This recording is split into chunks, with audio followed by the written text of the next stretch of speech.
प्यारे दोस्तों, आप सभी को नमस्कार। और जैसा कि आप जानते हैं, पिछले कल आपकी सीबीएसई की लगभग ऑलमोस्ट नोटिफिकेशन आ चुकी है। हालांकि मैं आपको आपके सब्जेक्ट में क्या गाइड कर सकता हूं, लेकिन फिर भी बहुत सारे एस्पिरेंट्स ऐसे थे कि कुछ वीडियो बनाइए जिस पर आप अपनी बात रखिए कि किस हिसाब से प्रिपरेशन करनी है, वट जो भी आपका रहता है। सबसे पहला क्वेश्चन तो ये है कि आपका जो बीएड पोर्शन है उसको लेकर अभी परेशान मत होइए। जैसे ही आपका सिलेबस डिस्प्ले हो जाएगा तो एटलीस्ट ये 5 to 7 डेज का काम होता है। इसमें ज़्यादा मतलब आपको कॉन्सेप्चुअल ही पूछा जाएगा। आपको अब मान के चलो कोई आपसे पूछेगा कि आप पॉलिटिकल साइंस के टीचर है तो आप क्लास को कैसे टैकल करेंगे, तो उसके लिए कोई किताब नहीं है। आपको कोई पूछेंगे कि आप लेसन प्लान बनाकर जा रहे हैं तो आप लेसन प्लान के कुछ ऑब्जेक्टिव्स बताइए, उसके लिए भी आपको कोई स्टडी की ज़रूरत नहीं है। बस आपने क्या करना है, जब आपके सिलेबस डिस्प्ले हो जाएगा एक बार गोन थ्रू होइए, अच्छे से समझिए, कॉन्सेप्ट समझिए। आपको समेटिव इवैल्यूएशन क्या होता है, फॉर्मेटिव इवैल्यूएशन क्या होता है, आप जानिए उसके बारे में। लेसन प्लान्स के बारे में जानिए। आपका अपना अपना सब्जेक्ट से आपको पता होगा कि आपको किस तरीके से क्वेश्चन पूछे जाते हैं। और रहा कि नेट का पढ़ें या पीजीटी लेवल का पढ़ें, देखिए लेवल लूबल कुछ नहीं होता। सबसे पहले बात तो आपको पढ़ना हाई प्रोफाइल ही पढ़ना पड़ेगा। आपको अभी सिलेबस डिस्प्ले नहीं हुआ है तो अभी आपको जो है नेट के लेवल का ही पढ़ना पड़ेगा। यानी कि नेट का लेवल क्या होता है, मुझे एक बात समझ नहीं आती कि सर नेट का लेवल पढ़ें कि पीजीटी का लेवल पढ़ें। ये बिल्कुल एक सरासर बेसलेस सा क्वेश्चन हो जाता है। जब आपको पता है आपका कंपटीशन जो है वो आसमान से है, फिर आप जो है यहाँ बादलों में क्या कर रहे हैं। तो मेरा कहने का मतलब ये है कि आप जानते हैं कि आप उन लोगों के साथ खड़े हैं, उनकी रो में आप लोग हैं जहाँ पर वो लोग नेट सेट जेआरएफ करके जो है वो इस एग्ज़ाम में है।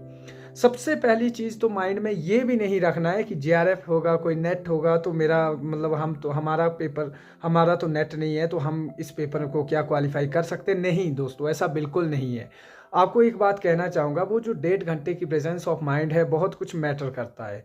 मैंने अपने 12 से 15 क्वेश्चंस ऐसे गलत किए हैं जो मतलब अपनी सिली मिस्टेक्स, जिनको मूर्खता कहेंगे तो इसमें कोई अतिशयोक्ति नहीं होगी। ऐसा भी किसी के साथ होता है। हो सकता है आपका दिन अच्छा हो, आप ने अभी तक आपका पॉलिटिकल साइंस है, इकोनॉमिक्स है, ज्योग्राफी है या आपका हिंदी है, आप लोगों का आज तक लक फेवर नहीं किया हो और वहाँ आपको वही क्वेश्चंस आ गए जो आपने आज तक बड़े डीप रूटेड स्टडी किए थे आपने। तो ऐसा एग्जाम में होता है। कोई भी एग्जाम में जो है खुद को अंडर एस्टिमेट नहीं करना है। सबसे पहले तो आपका कंपटीशन अपने आप से है। आपने अपना कंपटीशन रखना है कि how can I get 90 marks, how can I get 95 marks. आपका काम हो गया, आपका सिलेक्शन नहीं हुआ, फिर आपका वो काम नहीं था। आपने 95 किया, अब यहाँ से ऊपर बच्चे चले गए, वो that is not your fault. वो आपने अपना जो बेस्ट देना था आपने दिया। बस कंडीशन ये थी कि आपके 35 में आपको 35 बच्चों में आना था, आप नहीं आ पाए। अदरवाइज आपने जो आप अपना बेस्ट दे सकते थे वो आपने दिया। ये मेरी एक अपनी पर्सनल स्ट्रेटजी रहती है।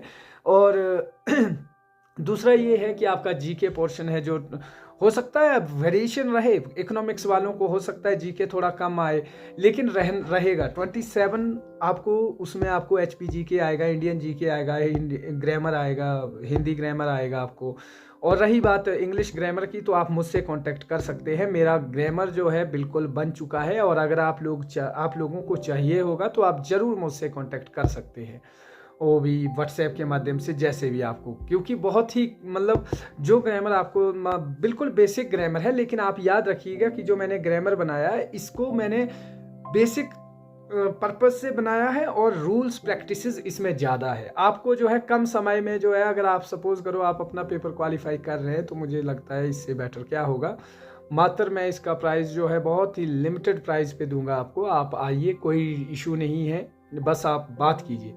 लेकिन इसके बाद जो रही बात आपका सब्जेक्ट की, तो आपको मैं सब्जेक्ट का कुछ, जैसे जो पीछे सीबीएसई का सिलेबस आया था, इसको देखिए आप। जितने भी सब्जेक्ट के, चाहे पॉलिटिकल है, जियोग्राफी को है, व्हाटएवर जो भी आपका सब्जेक्ट है, आप देखिए।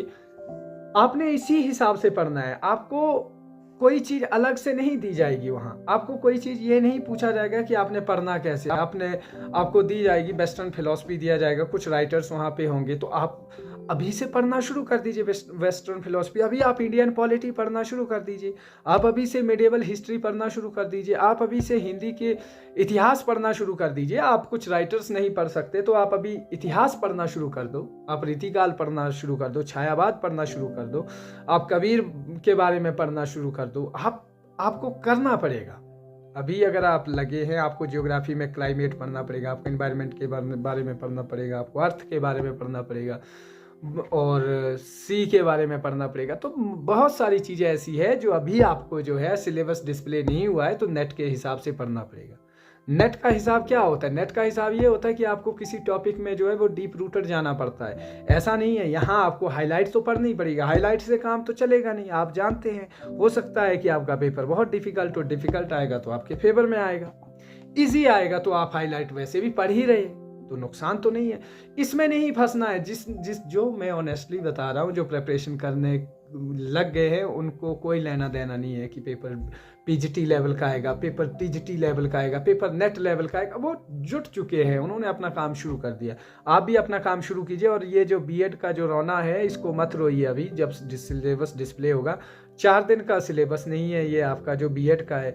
वहाँ सिलेबस आपका जो स्कोरिंग रहेगा वो रहेगा आपका जीके पोर्शन में। वो अनएक्सपेक्टेड है, टोटली अनएक्सपेक्टेड है। जहाँ हाँ आप ग्रामर है वो अनएक्सपेक्टेड नहीं है, वो आपको सहयोग करेगा। अगर आपका ग्रामर अच्छा है तो आप जो मर्जी कर लो, आपके जो है 8 मार्क्स जो है कंफर्म हो जाएंगे। आपको 4 क्वेश्चंस जो है वो हिंदी से या 5 क्वेश्चन इंग्लिश से पूछे जाएंगे, 100% पूछे जाएंगे। हिंदी वालों के लिए तो इतना कहूँगा कि आपको 12 से 15 क्वेश्चन जो है ग्रामर के आने की पॉसिबिलिटी है 100%। वो क्यों कह रहा हूँ? क्योंकि हमें जो है 15 से 16 क्वेश्चन जो है वो इंग्लिश ग्रामर के पूछे गए थे, वो भी हमारे सब्जेक्ट पार्ट में भी 75 में भी हमें 10 से 12 क्वेश्चन जो है वो ग्रामर के पूछे गए थे। बाकी सब्जेक्ट्स को नहीं आएंगे। फिर वही क्वेश्चन पूछना, सर हमें भी ग्रामर आएगा, नहीं आएगा आपको सब्जेक्ट में। आप सिर्फ 4 से 5 क्वेश्चन, लेकिन एक बात याद रखना, ये 4 से 5 क्वेश्चन बोलने के लिए कम डिजिट है, लेकिन डिसाइडिंग फैक्टर्स यही रहेंगे, आपके जॉब्स के फैक्टर यही तय करेंगे। क्योंकि 27 में से आपका 20 स्कोर आ जाता है, 18 में से आपका 15 क्वेश्चन आ जाते तो आप 45 में से तो 35 तो ऐसे कर गए। और फिर वहाँ अगर आपका 60 क्वेश्चन ठीक हो जाते तो 95 हो जाते हैं। एटलीस्ट आप जो है बिल्कुल एक मतलब मैं ये कहूँगा कि आप फाइटिंग लिस्ट में नहीं, सिलेक्शन लिस्ट में जो है आप सिक्योर कर रहे हैं बस। बट ऐसा नहीं है कि 95 ही आना जरूरी है। It will depend on exam. ये हो सकता है आपका एग्ज़ाम इतना डिफिकल्ट आया कि आपका 80 पे भी सिलेक्शन जो है 100% हो गया, आपका 75 पे भी सिलेक्शन हो गया। लेकिन आज का दौर बहुत मुश्किल है, बहुत ही मुश्किल है। आपको कहना चाहूँगा पेपर जितना भी डिफिकल्ट आएगा 75 80 से नीचे मेरिट फिर भी जनरल की नहीं आएगी। क्योंकि जिस हिसाब से आपकी सीट्स एलोकेशन है। बाकी हिंदी वालों के लिए तो बहुत ब्राइट अपॉर्चुनिटी है। हिंदी जो है वो आप अपना स्कोर 85 प्लस के हिसाब से चलिए। 85 प्लस कर गए तो मैं आज कह सकता हूँ कि आप जो है वो फिर फाइटिंग लिस्ट में आ जाएंगे। बाकी उस हिसाब से प्रिपरेशन करनी होगी। और मुझे लगता है कि एक रैपिड तरीके से पढ़ना पड़ेगा। एक मतलब अपने सब्जेक्ट को उस हिसाब से पढ़िए कि आप अभी जो है विद इन मंथ जो है उसको तैयार कर सके। रही बात कि पेपर कब होगा, पेपर हो जाएगा, आपको पता है 14 मई तक जो है आपको लास्ट डेट अप्लाई के लिए दिया है। तो एटलीस्ट 1 महीना तो है ही है। आप उस 1 महीने को टारगेट करके चलिए। उसके बाद 10 दिन एक्स्ट्रा बढ़ा दो, कम से कम 15 दिन बढ़ाओ। कभी औरों की भी नहीं सुननी है, कभी खुद के भी माइंड की मैपिंग कर लीजिए कि हाँ मेरा एग्ज़ाम जो है 15 तारीख को ख़त्म, मतलब जो एप्लीकेशंस है वो जो फॉर्म भरने की जो अप्लाई डेट है वो है 15 मई है। तो आप 15 दिन और एक्स्ट्रा अपने लिए रख लीजिए, बस आपका एग्ज़ाम उस दिन है, उस हिसाब से चलिए। बाकी ये है होना ना होना, ये डिपेंड करता है आपके मतलब प्रीवियस रिकॉर्ड पे, आप कितना मेहनत कर पाते हो। फिर कई बार लक फैक्टर रहता है, लेकिन चलो खैर अभी क्या इन चीज़ों पे डिस्कस करना, लक या वो वटेवर। अभी के लिए इतना है जो आपके हाथ में है, जो आपके पास समय है। मैं कह रहा हूँ अभी 30, 40, 195, 120 इतनी सीट्स आई है। अगर सिलेक्शन नहीं होता है तो फिर आप सोचिए जब रेगुलर पोस्टें आएगी आने वाले समय में, तो फिर 60-50 में क्या आप अपने आप को अंदर देखते हैं, अपने आप को सेफ जोन में देखते हैं? ये भी आपके लिए एक चैलेंजिंग एग्ज़ाम है, मेरे लिए एक चैलेंजिंग एग्ज़ाम है, दूसरों के लिए चैलेंजिंग एग्ज़ाम है। क्योंकि मुश्किल हो जाएगा फिर अगर यहाँ भी इतने लोगों में नहीं हो पाया तो दैट वुड बी वेरी मतलब challenging thing for us, and that would be very difficult condition for us, situation as well.